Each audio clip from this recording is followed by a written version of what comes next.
பெரியவர்களுக்கும் நண்பர்களுக்கும் வணக்கம். மனசு ரொம்ப சந்தோஷமாக இருக்கிறது. சந்தோஷ அலை ததும்புகிறது என்று நாங்கள் எல்லாம் எழுத்திலே சொல்லுவோமே, அந்த மாதிரி ஒரு பரவசமான சந்தோஷ நிலை என்னை இப்போது பீடித்திருக்கிறது.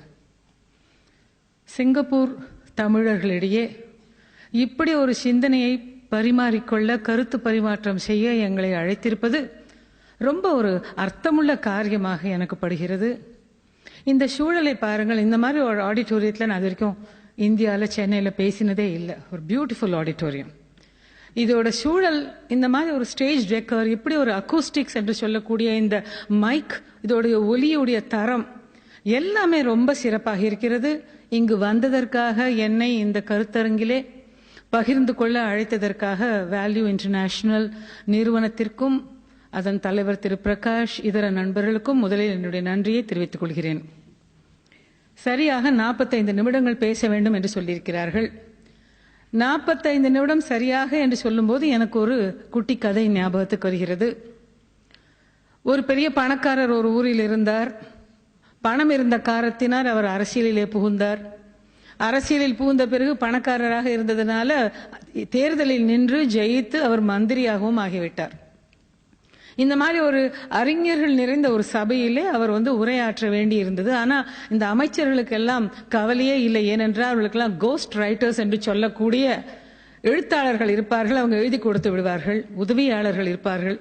அப்படித்தான் இந்த அமைச்சருக்கும் அன்னைக்கு பேச வேண்டிய ஒரு ரொம்ப தரமான ஒரு விஷயத்தை பற்றி அவர்கள் சொன்னார்களாம். 10 நிமிஷம் பேசும் போருங்கள், ஏன்னா நிறைய விஞ்ஞானிகளும் அறிஞர்களும் இருக்கிறார்கள் என்று சொன்னார்களாம். மிக அற்புதமான ஒரு 10 நிமிஷ உரையை அவருடைய உதவியாளர்கள், விஷயம் தெரிந்தவர்கள் தயாரித்து கொடுத்து விட்டார்கள். இவர் அங்கேருந்து வந்தார். அன்னைக்கு இந்த மாதிரி மேடையில் ஏறி நின்று கண்ணாடி எல்லாம் போட்டுட்டு இதை அப்படி கையில் எடுத்துட்டு ரொம்ப அழகாக உணர்ச்சி பூர்வமான குரலிலே ஏற்ற இறக்கங்களுடன் அந்த மாடுலேஷன் என்று சொல்லக்கூடிய அத்தனையும் செய்து மிக அழகாக படித்தாராம் அந்த உரையை. 10 நிமிஷம் ஆயிற்று, 15 நிமிஷம் ஆயிற்று, 20 நிமிஷம் ஆயிற்று. மெதுவாக இங்க இருக்கிறவங்க நெளியறத பார்த்தார். என்னடா அது, இன்னும் கொஞ்சம் உணர்ச்சி பூர்வமாக படித்தார். இங்க இருக்கிறவங்க நெளிஞ்சாங்க, இங்க இருக்கிறவங்க நெளிஞ்சாங்க. ஏதோ தப்புன்னு தெரிஞ்சு போச்சு. தண்ணி வேண்டும்னு சொல்லிவிட்டு உதவியாளரை கிட்ட அழைத்து கேட்டாராம், மெதுவா, என்னப்பா இது 10 நிமிஷம் சொன்னேன், 30 நிமிஷம் ஆக போறதுன்னு சொன்னா அவர் சொன்னாராம், சார் 10 நிமிஷம் உரைதான், நீங்க அதை 3வது தடவை படிக்கிறீங்கன்னு சொன்னாராம். நண்பர்களே, செய்யும் எந்த காரியமும் அர்த்தத்துடன் இருக்க வேண்டும். அன்றைக்கு அவர் செய்தது போல செய்த ஒரு காரியத்தை திருப்பி செய்கிறோம் என்ற பிரஜை கூட இல்லாமல் வந்தவர்கள் நேரத்தை வீணாக்கி இந்தியாவிலிருந்து வந்திருக்கும் எங்களுடைய இந்த செயல்பாட்டுக்கும் அர்த்தம் இல்லாமல் போவதை விடுத்து, இங்கே நான் பேச போகும் இந்த 45 மணித்துளிகள் உங்களுக்காக சிந்தித்து நான் பகிர்ந்து கொள்ள போகும் இந்த விஷயங்கள் எனக்கு கூட என்னுடைய வளர்ச்சிக்கு உதவும் என்கிற நம்பிக்கையோடு நான் இங்கே வந்திருக்கிறேன். இங்கே 45 நிமிஷம் பேசி முடித்து விட்டு போகும்போது நீங்கள் எல்லோரும் கூட சில விஷயங்களை புதிய கோணத்திலிருந்து சிந்திக்க கற்றுக்கொண்டோம் என்று நினைத்தால் ரொம்ப ரொம்ப அதற்காக நான் சந்தோஷப்படுவேன்.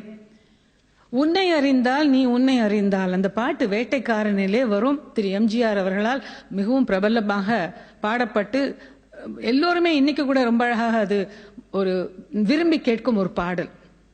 சபையின் அனுமதியுடன் இந்த தலைப்பு நீ உன்னை அறிந்தால், நீ உன்னை அறிந்தால், இதை அடுத்தவங்களுக்கு சொல்வதை விட முதல்ல அவங்களே செய்து கொள்ள வேண்டும். என்றால் என்னை அறிந்தால், வாழ்க்கையிலே வெற்றி பெற வேண்டும் என்றால், இன்னைக்கு வெற்றி பெற்றவர்கள் எல்லாரையுமே நீங்க எடுத்துக்கொண்டு பார்த்தீர்கள் என்றால் அவர்கள் எல்லோரும் தங்களை அறிந்தவர்களாக இருப்பார்கள்.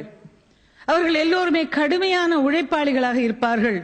அவர்கள் எல்லோருமே துவண்டு போகாதவர்களாக இருப்பார்கள்.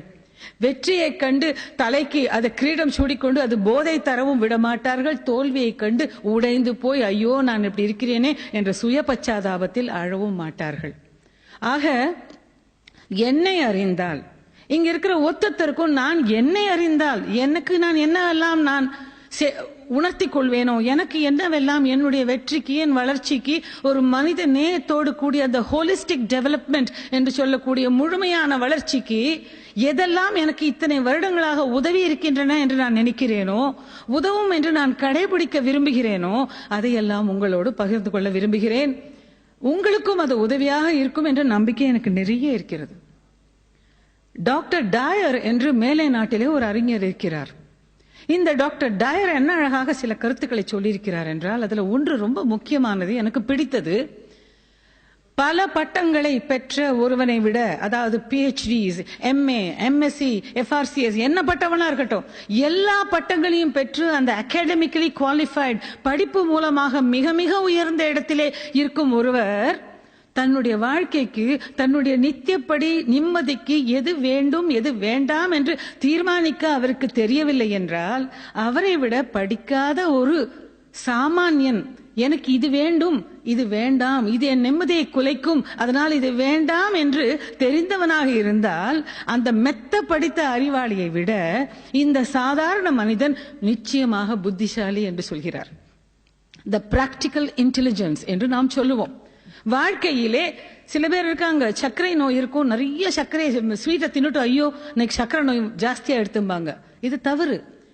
உடம்பு பெருக்க வேண்டாம் நினைப்போம், வேண்டாதெல்லாம் சாப்பிட்டுட்டு நம்ம ஐயோ பெருத்து போச்சேன்னு சொல்லுவோம். இது விஷயத்துக்கு நான் லேட் நைட் சினிமா பார்க்க கூடாது, நாளைக்கு எனக்கு சீக்கிரம் எழுந்து கொள்ள வேண்டும், எனக்கு வேலை இருக்கிறது நினைப்போம். லேட்டா உட்காந்து டிவிலையோ இல்ல பெரிய திரையிலோ போய் சினிமா பார்த்துட்டு வந்து ஐயோ நான் ஏன் அப்படி பண்ணேன். எதற்காக இப்படி சொல்கிறோம் என்றால், ஒரு நாள் பரவாயில்ல, சின்ன விஷயங்கள்ல பரவாயில்ல, வாழ்க்கையை தீர்மானிக்கும் நம்முடைய குறிக்கோளை பாதிக்கும் விஷயங்களில் எல்லாம் இப்படி நாம் அலட்சியமாக இருக்கக்கூடாது. எது எனக்கு உதவும் எது எனக்கு உதவாது. ரொம்ப அழகாக சொல்வார்கள், needs R different from wants. Want என்பது என்ன? ஆசைகள். தேவைகளில் இருந்து ஆசைகள் வித்தியாசமானவை, மாறுபட்டவை. ஆசைகள் இல்லாம நாமெல்லாம் இருக்கலாம், ஆனால் தேவைகள் இல்லாமல் இருக்க முடியாது. உடை, உணவு, வீடு என்று சொல்லுவோமே, அதையெல்லாம் அத்தியாவசிய தேவைகள், நீட்ஸ். நாம் ஒரு காரியத்தை செய்வதற்கு முன்னால் இது எனக்கு தேவையா அல்லது என்னுடைய ஆசையா என்ற கேள்வியை கேட்டுக்கொண்டாலே நமக்கு நாம் செய்ய போகும் காரியத்தோடைய அந்த துல்லியமாக புரிந்துவிடும். ஆக டயர் சொல்வது போல, புத்திசாலித்தனத்தோடு பிழைக்க தெரிந்த, வாழ்க்கையிலே உயர நமக்கு உதவக்கூடிய, வளர்ச்சிக்கு உதவக்கூடிய அந்த புத்திசாலித்தனம், கெட்டிக்காரத்தனம், சமர்த்துடன் நாம் இருக்க வேண்டும் என்றால் முதலிலே நாம் நம்மை அறிய வேண்டும். எனக்கு என்னை தெரிய வேண்டும். எனக்கு எப்படி என்ன தெரியும்? சுய அலசல். First step is self analysis. சுய அலசல்னா சுய தேடலோடு சில பேர் குழப்பிக்கொள்ள கூடாது. சுய தேடல் என்பது ஆன்மீகம். நம்ம அதுக்கிட்ட இப்ப போகல. நாம் இப்போது சுய அலசலை பற்றி பேச போகிறோம். சுய அலசல் என்றால் என்ன நண்பர்களே? என்னுடைய பலம் என்ன, பலவீனம் என்ன என்பதை நான் தெரிந்து கொள்வது, அடுத்தவர்கள் சொல்வதற்கு இடம் வைக்காமல் நானே தெரிந்து கொள்வதுதான் சுய அலசல். என்னுடைய பலம் என்ன, பலவீனம் என்ன எப்படி தெரிஞ்சுக்கிறது? இப்படி இருக்கும்போது ஒரு சாதாரண ஒரு கிராமத்துக்கு போயிருக்கும்போது அவங்க என்ன கேட்டாங்க, என்னம்மா சுய அலசல் சொல்றீங்களே, அதான் மெத்த படித்தவர்கள் செய்ய வேண்டிய விஷயம் அல்லவா, எங்களுக்கு எப்படி அம்மா தெரியும், இது கஷ்டம்னு சொல்லும்போது நான் சொன்னேன், அல்ல. இன்றைக்கு மதியம் நாமெல்லாம் பேசும்போது ஒரு பொம்பளை, நீங்க என்ன சொன்னீங்க, வெயில் இல்லைன்னா எனக்கு தலைவலி வரும். இன்னொருத்தர் என்ன சொன்னாங்க, நான் காரம் சாப்பிட மாட்டேன், எனக்கு மிளகாய் சாப்பிட்டா வயிற்றுல அல்சர் இருக்கு, ஒத்துக்காது. இன்னொருத்தர் என்ன சொன்னாங்க, எனக்கு சர்க்கரை சாப்பிட்டா சர்க்கரை நோய் இருக்கு, ஒத்துக்காது. ஆக அவர் உடம்புக்கு என்ன ஒத்துக்கொள்ளும் என்ன ஒத்துக்கொள்ளாது என்பது நமக்கு தெரிகிறது. மனசிற்கு, அதன் வளர்ச்சிக்கு என்ன ஒத்துக்கொள்ளும் ஒத்துக்கொள்ளாதுங்கிறத அடுத்தவங்களா சொல்லணும், நம்ம தான் சொல்லணும். என்னுடைய மன வளர்ச்சிக்கு அதெல்லாம் என்ன? தூங்கி எழுந்த பிறகு இரவு படுக்க போகும் வரை நண்பர்களே, என்னென்ன காரியம் நம்மை இன்றைக்கு சிலிர்க்க வைத்தது, பரவசப்படுத்தியது, சந்தோஷப்படுத்தியது, நமக்கு நாமே தீர்மானித்துக் கொள்ள வேண்டும். இன்னைக்கு அம்மா கிட்ட எதிர்த்து பேசாம இருந்தேனா, இன்னைக்கு என்னுடைய மாமியாருக்கோ இல்ல அடுத்த வீட்டுக்கார ஒரு கிழவிக்கு நான் கதை படித்து சொன்னேனா எனக்கு சந்தோஷமா இருக்கு. சாலையை கடக்க ஒரு பார்வையற்றவருக்கு உதவினேனா எனக்கு சந்தோஷமா இருக்கு. ஆக யாருக்காகவும் நம்ம சொல்ல வேண்டாம், வேஷம் போட வேண்டாம். நம்முடைய மனசுக்கு தெரியும் எதையெல்லாம் செய்யும் போது நம்முடைய மனசு ஐயோ என்று சிணுங்குகிறது, வருந்துகிறது, உறுத்துகிறது என்று. எதையெல்லாம் செய்யும் போது நம்முடைய மனசு நமக்கே ஹே பேஷ் பரவாயில்ல, நமக்கே ஒரு சொட்டு கொடுக்கிறது என்று நமக்கு தெரியும். அடுத்தவருக்கு தெரிய வேண்டிய அவசியமே இல்லை. ஆக இரவு படுக்கும் போது ஒரு பேப்பர் பென்சிலை வைத்துக்கொண்டு எதையெல்லாம் என்னை இன்றைக்கு திருப்திப்படுத்தியது, நிறைவு தந்தது, அதெல்லாம் பிளஸஸ். எதெல்லாம் என்னை இன்றைக்கு கூச வைத்தது, அந்த பொய்யை நான் சொல்லியிருக்க வேண்டாமோ, இன்னைக்கு தேவையில்லாமோ ஒருத்தர்கிட்ட நான் எதிர்த்து பேசினேனே அதை செய்ய வேண்டாமோ, மனசிலே சின்ன உறுத்தல் வந்ததே, அந்த உறுத்தல் வந்த காரியம் எது என்று குறித்து வைத்துக் கொண்டோம் என்றால் அது நம்முடைய பலவீனம். முன்கோபம் வருவது பலவீனம், வாழ்க்கையிலே விட்டு கொடுப்பது பலம். எதெல்லாம் நம்ம தான் அதுக்கு we are the judges. எது எல்லாம் எனக்கு ஒத்துக்கொள்கிறது ஒத்துக்கொள்ளாதது, உடம்புக்கு தேவையானதை நாம் தீர்மானிப்பது போல மனசுக்கு எதெல்லாம் அதை கூம்ப வைக்கிறது, எதெல்லாம் அதை மலர வைக்கிறது என்பதை நாம் தான் தீர்மானிக்க வேண்டும். இப்படி தீர்மானித்துக் கொண்ட பிறகு நாளையில் இருந்து இந்த முன்கோபம் என் மனைவிக்கும் எனக்கும் நடுவில் இடைஞ்சலாக இருக்கிறதா, என்னுடைய கீழே வேலை பார்க்கும் என்னுடைய சக தொழிலாளிகளுக்கும் எனக்கும் நடுவிலே சின்ன உறுத்தலாக இருக்கிறதா, இந்த முன்கோபத்தை கொஞ்சமாக குறைக்கலாமா? Let me try. இந்த கோபத்தை நான் குறைக்கலாமா? நான் அடுத்தவரிடம் வீணாக புகார் சொல்லும் நெகட்டிவ் குவாலிட்டி, எதை கேட்டாலும் புலம்பலாக இருக்கிறதே, அந்த புலம்பும் குணத்தை குறைக்கலாமா? ஒரு ஜோக் சொல்லுவாங்க, உன்னுடைய தலைவலியிலயோ இல்ல உன் வேலைக்காரி வராததுலயோ உங்க வீட்டுல தண்ணி பிரச்சனையிலயோ உங்க மாமியார் மருமகள் சண்டையிலயோ யாருக்குமே இன்ட்ரெஸ்ட் இல்ல. எப்படி இருக்கிறா என்பது ஒரு சாதாரண கேள்வி. சில பேர்ட்ட போய் கேளுங்க, என்னமா எப்படி இருக்கேன்னு, ஐயோ அதை ஏன் கேக்குறீங்கன்னு ஆரம்பிப்பாங்க. எப்படி இருக்கிறா என்பது ஒரு சாதாரண கேள்வி. அதுக்கு கூட நல்லா இருக்கேன்னு சொல்ல மாட்டாங்க, அது ஏன்பா கேட்கிறேன்னு ஆரம்பிப்பாங்க. நோபடி இஸ் இன்ட்ரெஸ்ட் என்று சொல்வாங்க.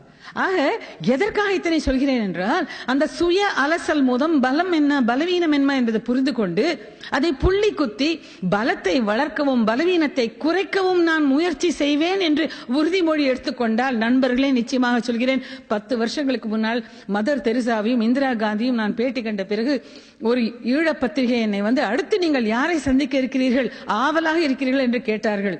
அப்போது நான் சொன்னேன், இன்னும் 10-15 வருடங்கள் கழித்து தனக்குள் இருக்கும் சின்ன சின்ன ஒட்டடைகளையும் அழுக்குகளையும் நீக்கிக் கொண்டு நான் விரும்பும் வகையில் அந்த சிவசங்கரி வளருவாயானால் அந்த சிவசங்கரியை சந்திக்க நான் ஆர்வமாக இருக்கிறேன் என்று சொன்னேன். நண்பர்களே, அந்த சிவசங்கரி இப்ப வந்துட்டாளா? நான் இன்னும் வரல, போக வேண்டிய பாதை தூரம், ஆனால் நான் சரியான பாதையில இருக்கிறேன் என்ற நம்பிக்கை, சந்தோஷம், நிறைவு எனக்கு இருக்கிறது. ஆக சுய அலசல் இதை செய்து கொண்டு எனக்கு எது பலம், என்னுடைய பலவீனம் என்ன என்று ஆத்மார்த்தமாக வேஷம் போடாமல் முகமுடி அணியாமல் நான் அதை புரிந்து கொண்டேன் என்றால், அடுத்து சுய விமர்சனம். என்னை நானே விமர்சித்துக் கொள்ள நான் தயங்க கூடாது. எதுக்கு எடுத்தாலும் ஏதாவது ஒரு சாக்கு போக்கு சொல்லி அது நான் இல்லை என்று நாம் ஓடுவது ஆங்கிலத்தில் எஸ்கேபிசம் என்று சொல்வார்கள். அது தப்பு முறை. அதில் பயந்து கொண்டு ஓடும் முறை அது கோழைத்தனமானது. அது நமக்கு தேவையே இல்லை.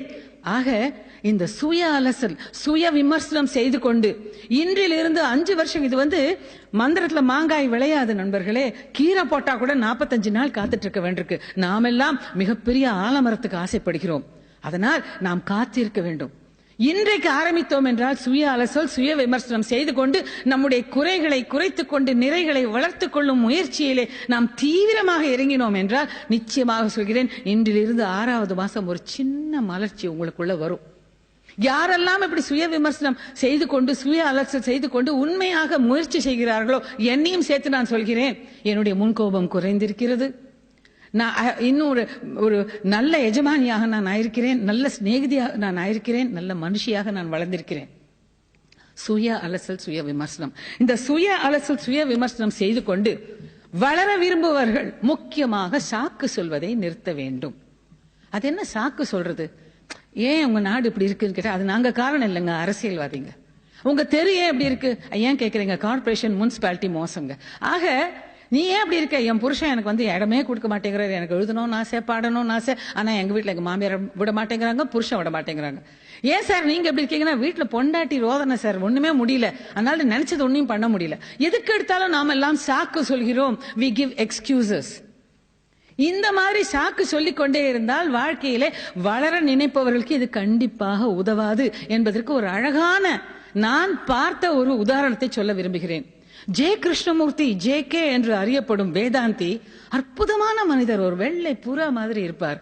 அவர் சென்னையிலே அந்த வசந்த விஹார் என்ற இடத்துல மரங்கள் சூழ்ந்த அந்த சோலையிலே, பிரம்மாண்டமான அந்த சோலையிலே உட்கார்ந்து கொண்டு கீழே பின் விழுந்தா சப்தம் கேட்கும், அந்த மாதிரி ஒரு நிசப்தத்திலே தன் மென்மையான குரலிலே மிக அழகாக கருத்துக்களை சொல்லி நம்மை சிந்திக்க வைப்பார். அப்படி ஒரு கூட்டத்துக்கு நான் போன போது அவர் பேசி முடித்த பிறகு ஒரு 35 வயது தக்க ஒரு ஆண் எழுந்து நின்றான். கேள்வி பதில் உண்டு. அந்த ஆண் அவரை பார்த்து கேட்டார், ஐயா, நான் சின்ன வயசுல இருந்து எனக்கு ஓவியனாக வேண்டும் என்ற ஆசை, ஓவியம் வரைவதில் ரொம்ப ஆசை.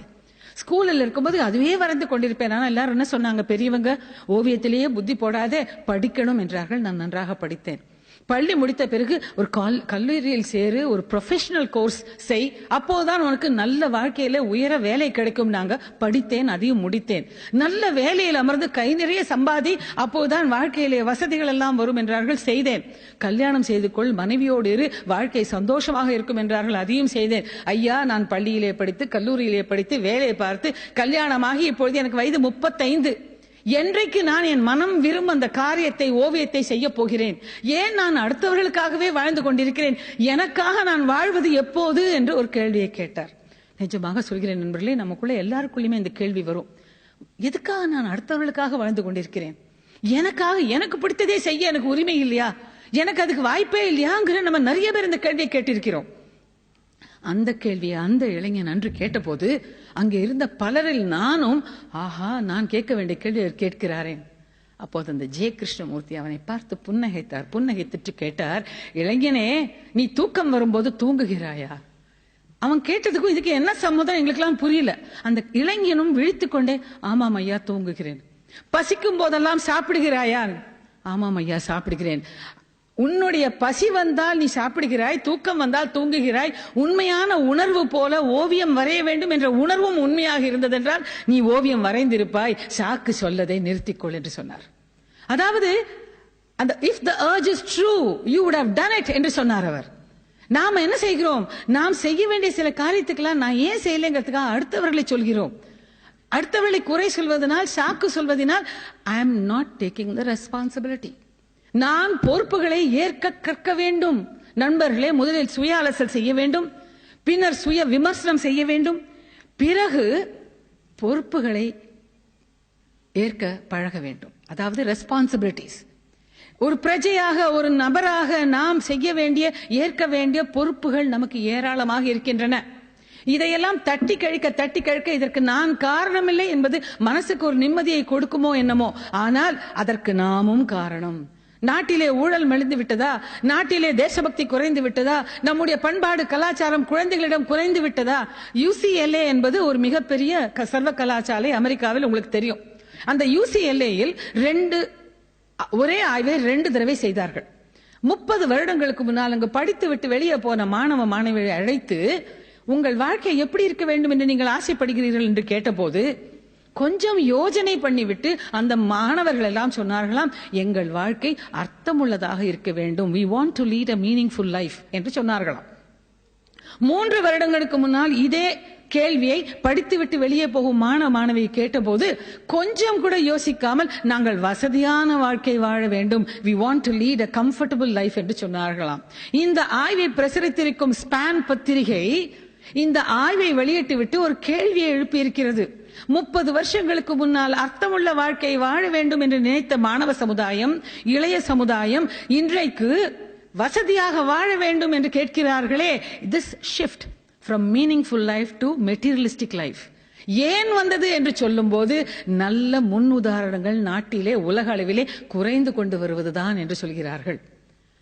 பொறுப்புகளை ஏற்காமல் அப்பாவும் அம்மாவும் இருந்தோம் என்றால் அந்த குழந்தைகள் எப்படி இருப்பார்கள்?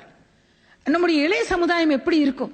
ஒரு வீட்டில் நான் உட்கார்ந்து இருக்கிறேன், கலாக்ஷேத்ரா காலனின்னு சென்னையிலே, தென் சென்னையில ஒரு பகுதி, அழகான பகுதி. ஆனால் சாலைகள் எல்லாம் போடப்படலை. நான் சொல்றது ஒரு 4 வருஷம் முன்னால.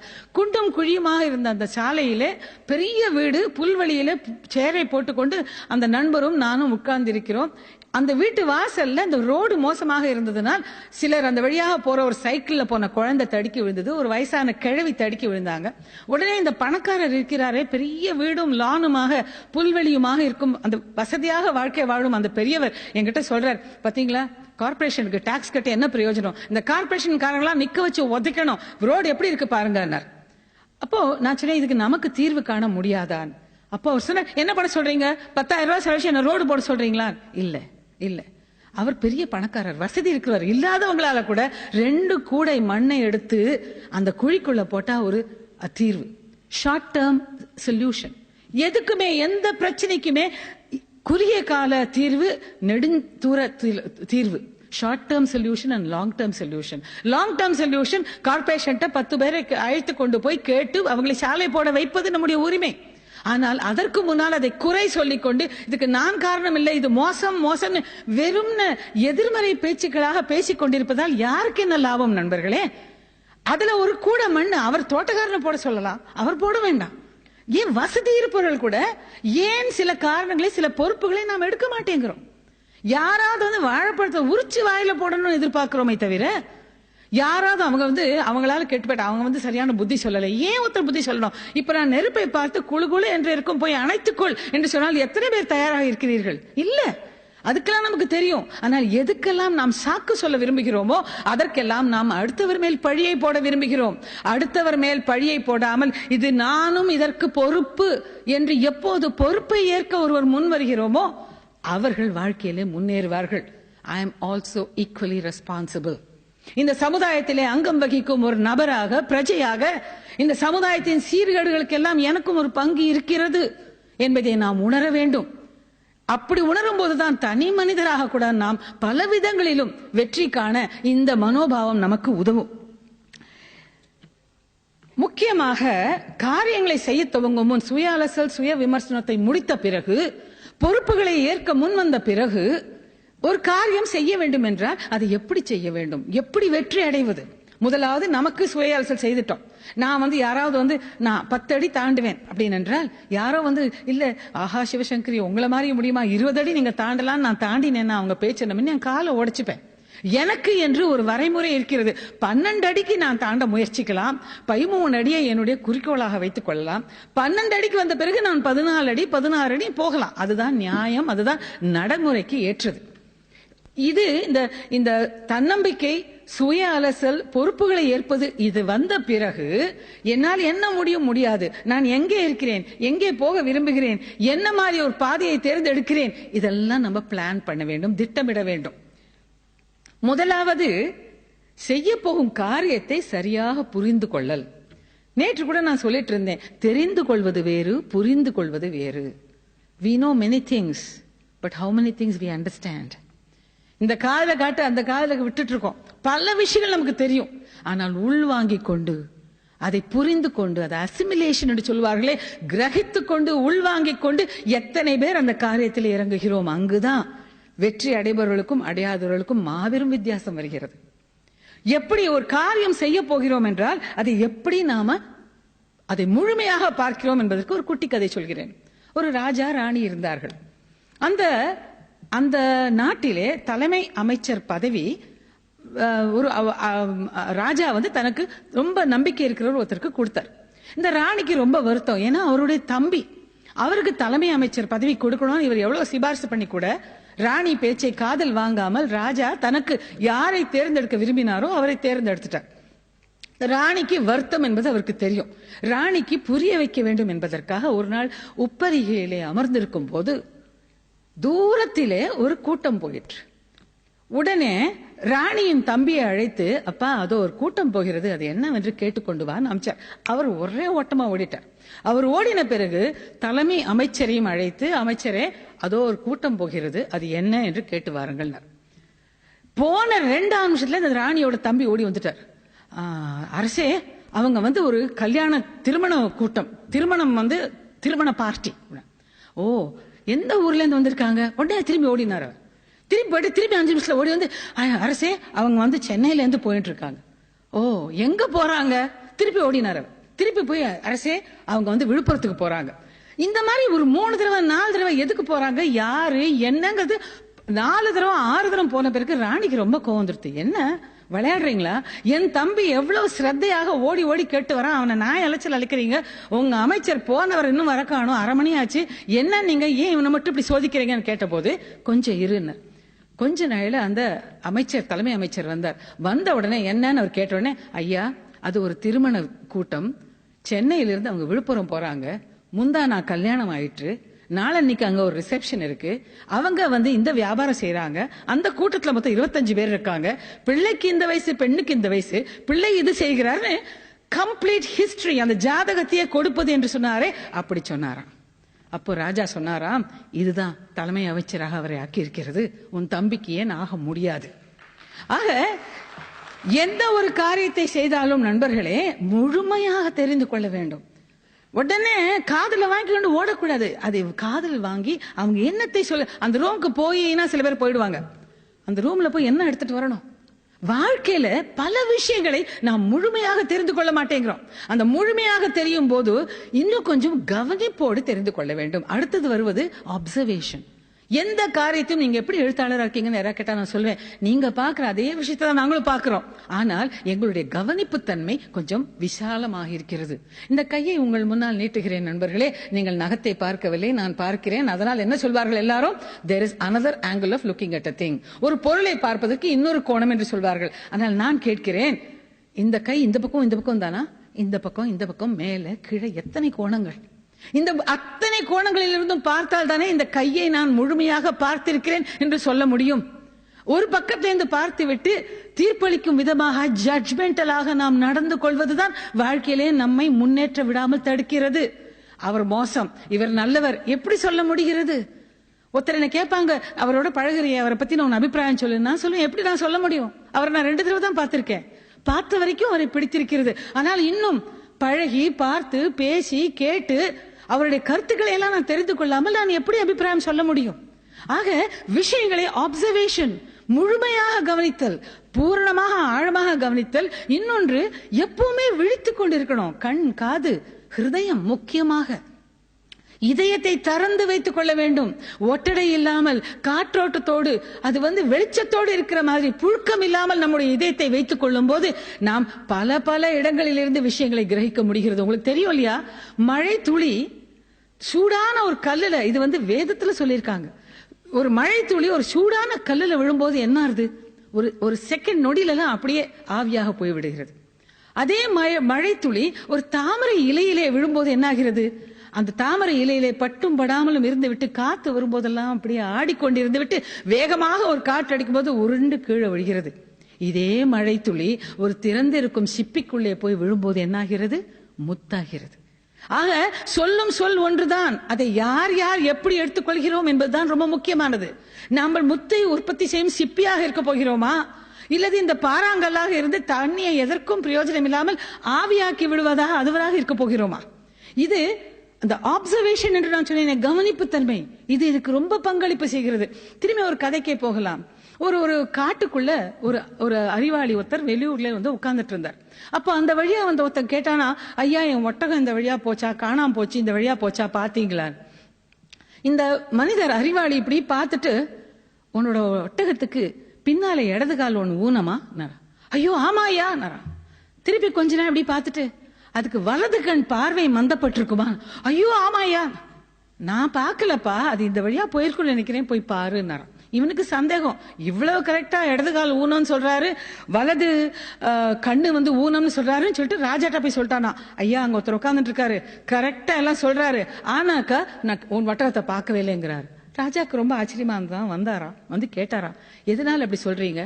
நீங்க ஒட்டகத்தை பார்க்கலன்னா எப்படி ஊனம்ங்கிறது தெரியறது, கண் பார்வை வலது பக்கம் மங்கி இருக்குன்னு தெரியறதுன்னு சொன்னபோது அவர் சொன்னாரா, ஐயா நீங்க கொஞ்சம் பாருங்க, மழை பெய்ததில் தரை ஈரமாக இருக்கிறது, அதுல குழம்புகள், அந்த ஒட்டகத்தின் காலடி சுவடுகள் தெரிகின்றன.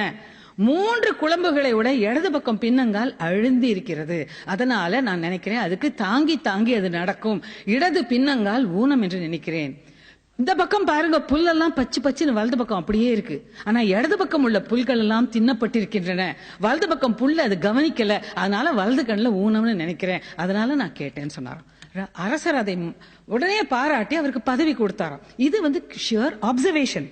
இந்த மாதிரி ஒரு அப்சர்வேஷன் இருப்பதுதான் நமக்கு உதவும். அடுத்து வாழ்க்கையில சாய்ஸ். நாம் செய்ய போவது என்ன செய்ய போகிறோம், அது இல்லை என்றால் மாற்று என்ன என்று தீர்மானிப்பது.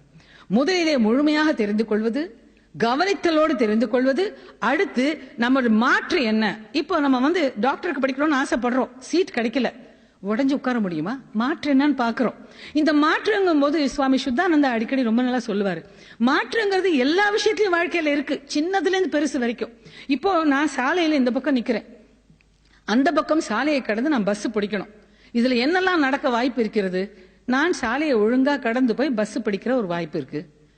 நான் சாலையை கடக்கிறதுக்குள்ள பஸ் போயிடுற வாய்ப்பு இருக்கு. மூன்றாவது, நான் சாலையை கடக்கும் போது அஜாக்கிரதையா இருந்தேன் என்றால் விபத்துக்கு உள்ளாகும் ஆபத்து இருக்கிறது. இங்க நீங்க எல்லாம் ஃபங்க்ஷனுக்கு இங்க வந்திருக்கீங்க, ராத்திரி போகும்போது 11 மணி ஆக போகுது. அந்த 11 மணிக்கு மேல போய் சாப்பிட வேண்டும் என்றால் இப்பவே சமைச்சு வச்சுட்டு வந்திருப்பீங்க, இல்ல வெளியில சாப்பிடலாம் நினைச்சிருப்பீங்க. ரெண்டும் இல்லை என்றால் கடை மூடிட்டு 11 மணிக்கு சொன்னா பட்னியா படுக்கணும். சோ சாப்பாடு கையில ஏதாவது ஏற்பாடு பண்ணிருப்பீங்க. ஆக மாற்று என்பது ரொம்ப முக்கியம். இந்த மாற்றுக்களை நாம் ஏற்பாடு செய்ய வேண்டும். இந்த மாற்று இருந்தால்தான் இது இல்லாவிட்டால் அது, அது இல்லாவிட்டால் எது என்று நாம் அப்படியே நிக்காமல் ஓடிக்கொண்டிருக்க முடியும் வெற்றியை நோக்கி. அடுத்து பிரையாரிட்டி. நாம் செய்ய வேண்டியது என்னன்னு தீர்மானிச்சிட்டோம். முதல்ல எது செய்யறது, பின்னால் எது செய்யறது, டைம் மேனேஜ்மெண்ட் அண்ட் பிரையாரிட்டி. நேரம் ஒரு நாளைக்கு 24 மணி நேரம் தான். அதை நம்ம எப்படி செலவழிக்க போகிறோம்? ஆக்கப்பூர்வமாக செலவழிக்க போகிறோமா? எதை முன்னால் செய்ய போகிறோம், எதை பின்னால் செய்ய போகிறோம்? இதற்கு கூட ஒரு அழகான குட்டி கடை உண்டு. ரொம்ப ஒருத்தர் பாடுபட்டு கடுமையான தவம் செய்து 15-20 வருஷங்கள் தவம் செய்து வரம் வாங்கினாராம், நீரிலே நான் நடக்க வேண்டும். உடனே அந்த ஊர் மனுஷங்களை எல்லாம் கூப்பிட்டு வச்சு அவருக்கு அந்த வரம் வந்து விட்டது. பாருங்கள், நீரிலே நான் நடப்பேன், நீரிலே நடப்பேன், நடந்து காமிச்சாராம். அப்போ ஒரு பெரியவர் சொன்னாராம், அட பைத்தியக்காரா, உன்னுடைய 20 வருஷத்து தவத்தை இதுக்கு வீணாக்கிட்டியே. ₹1 கொடுத்தாக்க அவன் வந்து இங்கேன்னு அந்த பரிசல்காரன் உன்னை கொண்டு போய் அந்த பக்கம் விட போறான். இது எதுக்கு நீ நடக்கணும்? இது மாதிரிதான் வாழ்க்கையிலே நமக்கு நிறைய பேருக்கு பிரையாரிட்டி தெரியல. மெத்த படித்தவர்களுக்கு கூட தெரியாம இருக்கலாம். என்னாச்சு, ஒரு துறவி, கங்கை கரையில ஒரு துறவி இருந்தார். அந்த துறவி ரொம்ப படித்தவர், தினம் பாடமெல்லாம் நடத்தி வேதம் வகுப்பு நடத்தி ரொம்ப ரொம்ப பெரிய ஞானஸ்தர் என்று பேர் வாங்கினவர். இவர் என்ன பண்ணுவார், கங்கையை கடந்து படகிலே போய் அக்கறையில் இருக்கிற கோவிலுக்கு தினம் போவாராம்.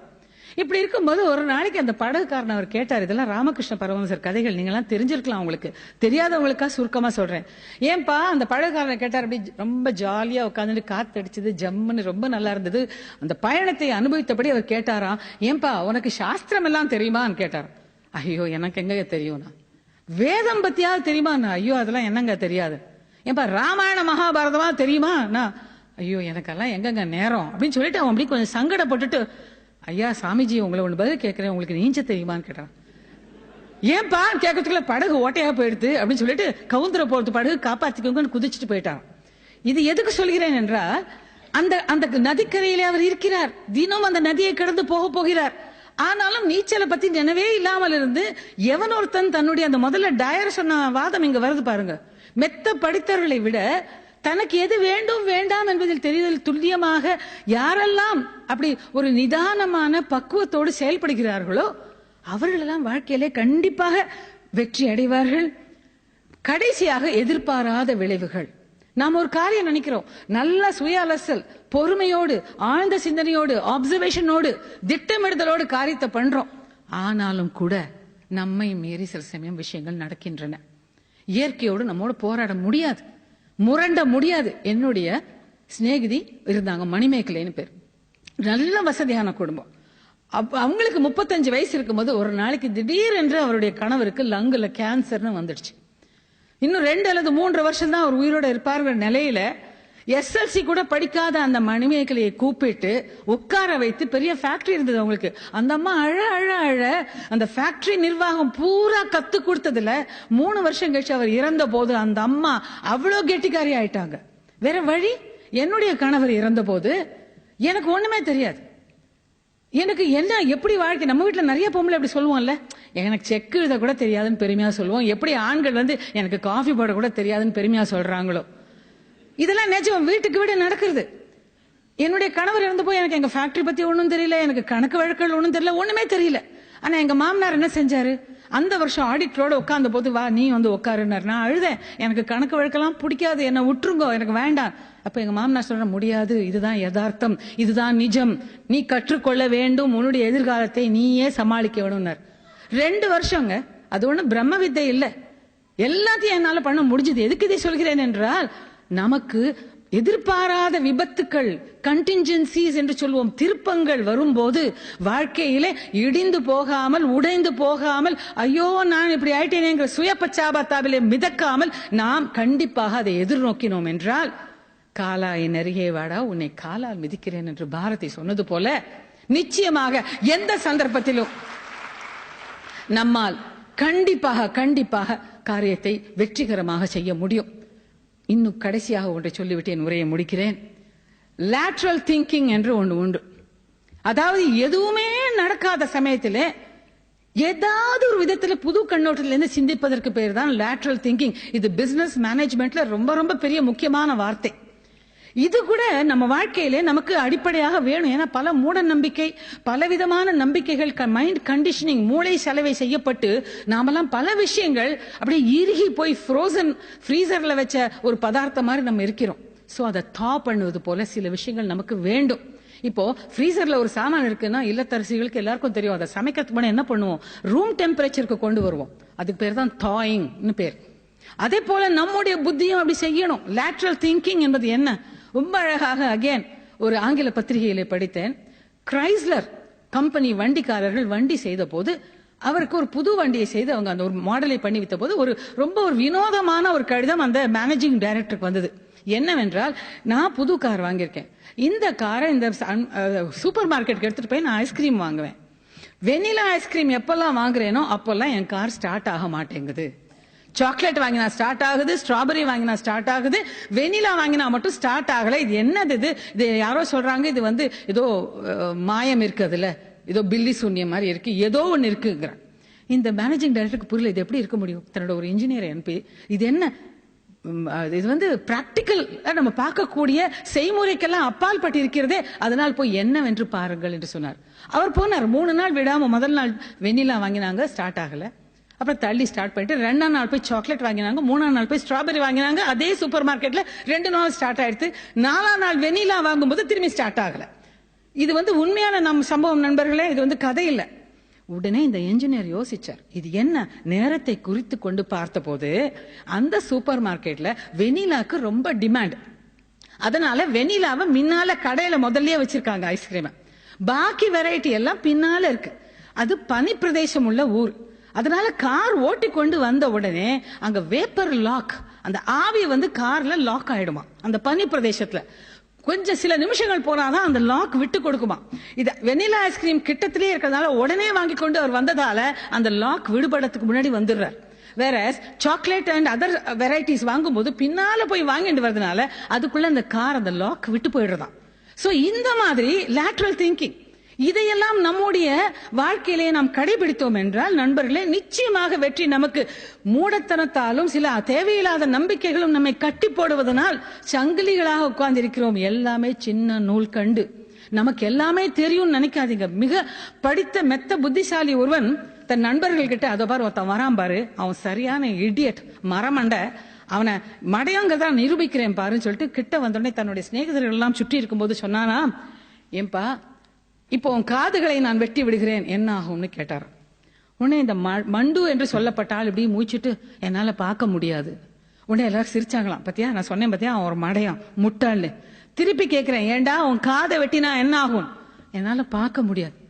ஏண்டா அப்படி சொல்ற? மடையா, கண்ணு தானேடா உனக்கு வந்து கண்ணாடி, சாரி காதை வெட்டினா ஏண்டா அப்படி கண்ணு தெரியாதுன்னு சொல்ற அப்படின்னு அவன் சொன்னா, நான் கண்ணாடி போட்டுக்கிறவன், எனக்கு காதை வெட்டி விட்டீர்கள் என்றால் என்னால கண்ணார் தெரியாது, கண்ணாடி போட முடியாது. ஆக நண்பர்களே, நமக்கு எல்லாம் தெரியும் தெரியும் நினைச்சிட்டு இருக்கோம். நமக்கு தெரிந்தது கையளவு. வளர வேண்டும், மன ரீதியாக புத்தி ரீதியாக உலக அளவிலே மனித நேயத்தோடு வளர்ந்து வெற்றி காண வேண்டும் என்று நினைப்பவர்கள் எல்லாம் ஒரு வார்த்தை கற்றுக்கொள்ளுங்கள், எனக்கு தெரியாது, ஐ டோன்ட் நோ. அப்பதான் அடுத்தவங்கள்ட்ட இருந்து புதுசு புதுசா நமக்கு தெரியும். எனக்கு தெரியும் எனக்கு தெரியும்ட்டா புதுசு புதுசா ஒன்னும் கத்துக்க முடியாது. கடைசியாக கையில எல்லாரும் வாட்ச் கட்டிக்கிறோம். இந்த வாட்ச் WATCH, வாட்ச் என்றால் கையில ரெஸ்ட் வாட்ச், கடிகாரம், அல்லது வாட்ச் என்றால் ஆங்கிலத்திலே கவனி, வாட்ச் தட் என்று சொல்வார்கள். நான் சொல்கிறேன், இந்த கையிலே கடிகாரம் கட்டும் போது எல்லாரும் தூங்கி எழுந்து வாட்ச், கவனியுங்கள். எதை? WATCH. W வேர்ட்ஸ், நாம் பேசும் வார்த்தைகளை. A ஆக்ஷன், நம்முடைய அன்றைய செயல்களை. T நம்முடைய தாட்ஸ், நம்முடைய சிந்தனைகளை. C கேரக்டர், நம்முடைய குணத்தை, அன்றைய குணத்தை. H ஹார்ட், நம்முடைய ஹிருதயத்தை. வாட்ச். தேங்க்யூ.